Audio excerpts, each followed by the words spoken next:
Hello everyone! So, I am Claudine Clavillas and welcome back to my YouTube channel. So, please do like, share, and subscribe to my YouTube channel para updated kayo sa mga panibagong videos ko.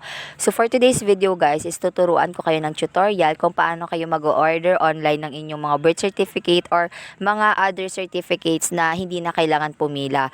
So, unang-una guys, pumunta kayo sa browser or Chrome ninyo at hanapin ninyo guys ang psahelpline.ph, okay? So, yung unang-una guys na lalabas dyan sa taas ninyo na may color green na PSA, tapos nakalagay psahelpline.ph or https://www.psahelpline.ph. Ito guys yung i-click ninyo. So, ito yung nasa taas. Tapos, ayan guys, so meron tayong PSA Birth Certificate Online Application and Delivery. So, ibig sabihin guys, idodor-to-door nila sa inyo or sa mismong bahay ninyo sila i-deliver. So, click nyo lang yung order now. Ayan guys, pumili kayo ng type of certificate na pipiliin ninyo, birth, marriage, sinomar, and death. So, accept nyo lang siya guys. So, ako kasi guys is birth certificate. After nyo yan i-click guys, i-click nyo lang siya. Sa pinakababa pala, i-click nyo pala guys yung continue. Then, ito guys, is may dala kayong pagpipilian. It's either yung own birth certificate nyo or for someone else. So, ako kasi guys is para sa anak ko. Kaya kung ang kukunin nyo is para sa anak ninyo, ayan, pwede, i-click nyo to guys yung for someone else. Okay? So, ayan, nakalagay my son, my daughter, my father, my mother. So, ayan guys yung mga pwedeng kunin mo for someone else. So, sa akin guys, my son. Tapos guys, i-click nyo lang sa baba yung continue. After nyan guys, ayan, magre-request sila ng mga other information sa inyo. So, ito guys na pinakauna is, itong number 1 guys is sa inyo na yan. Then the rest, sa anak nyo na yan or sa kukuhanan ninyo. So, i-click nyo lang guys yung continue.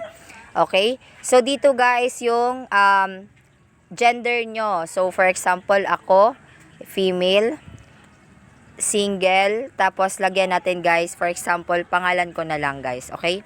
Pero nakakuha na kasi ako guys ng PSA birth certificate ko at hinihintay ko na lang siya. So, dadating siya February 8. So, ngayon guys is yung birthday ko. Ayan, lalagay natin. Yan. I-fill upan lang natin siya guys.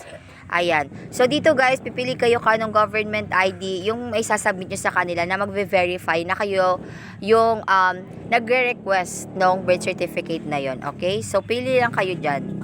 So, marami naman yan dyan guys. So, akin, Philippine Identification Card.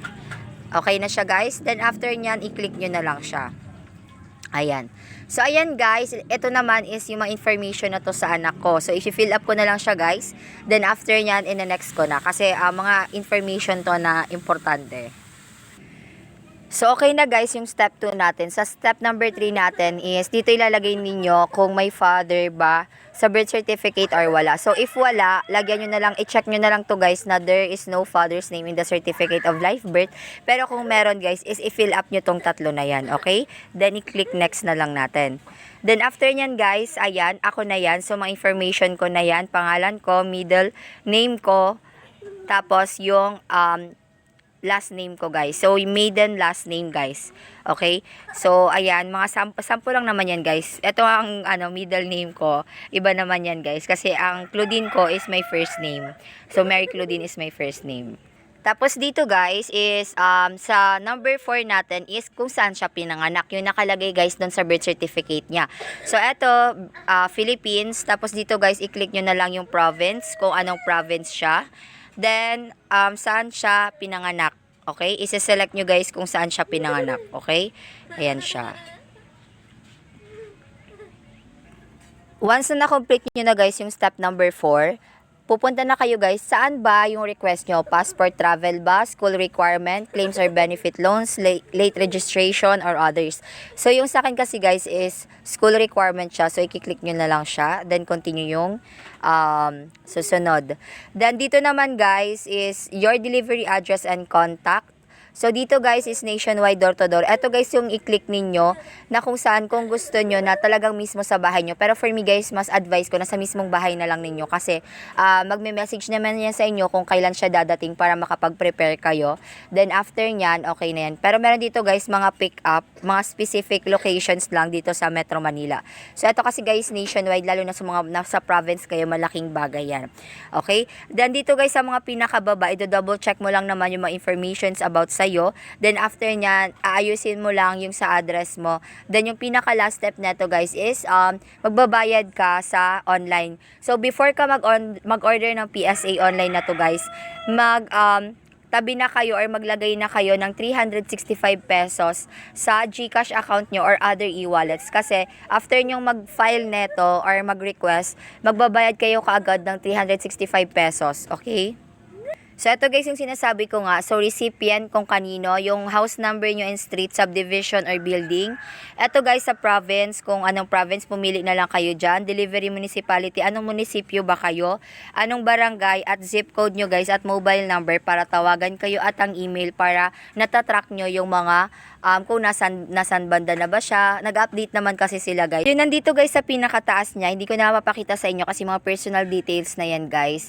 Yan na yung parang kompleto na yan guys kung ano yung lalabas na dadating sa inyo sa birth certificate.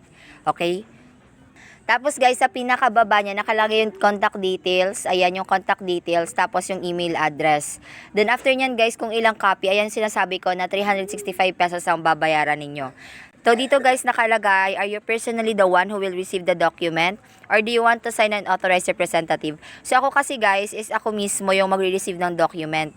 So i-click nyo na lang yung kayo kung nasa bahay lang naman kayo. Pero kung aalis kayo guys, and alam nyo na may work kayo, or wala kayo ng araw na yon, is pwede naman guys na authorized person yung magre-receive ng documents. Okay?